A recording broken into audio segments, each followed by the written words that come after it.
नमस्कार. हो मंडळी, तुम्ही खूप उत्सुकतेने खूप आतुरतेने वाट पाहताय. हो म्हणजे काय, अहो पहिला जो भाग होता द फादर, याला तुम्ही खूप छान प्रतिसाद दिला. तर आता तुम्हाला प्रतीक्षा करायची काहीही गरज नाहीये, कारण डायरेक्टर आकाश श्रीवास्तव व त्यांची टीम यांनी फादर 1 जेव्हा रिलीज केला होता यूट्यूबला, तेव्हा तुम्ही छान प्रतिसाद दिलात आणि तो विषय तुम्हाला खूप आवडला. तर आता तुमची उत्सुकता ताणून आम्ही ठेवणार नाही.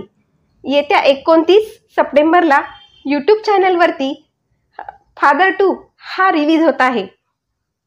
याचे डायरेक्टर आहेत आकाश श्रीवास्तव सर. आणि सगळ्यात आनंदाची बातमी म्हणजेच की यामध्ये जे कलाकार आहेत, लेखक जनार्दन राठोड सर यांची खूप छान भूमिका आहे. तर तुम्ही बघायला विसरू नका. हो, 29 फादर 2 हा रिलीज होत आहे यूट्यूब चॅनलवर. तर तुम्ही आकाश श्रीवास्तव विन्स या यूट्यूब चॅनलला लाईक करा, सबस्क्राईब करा, कमेंट करा, शेअर करायला विसरू नका आणि तुमचा प्रतिसाद असाच त्यांना मिळत राहो. धन्यवाद.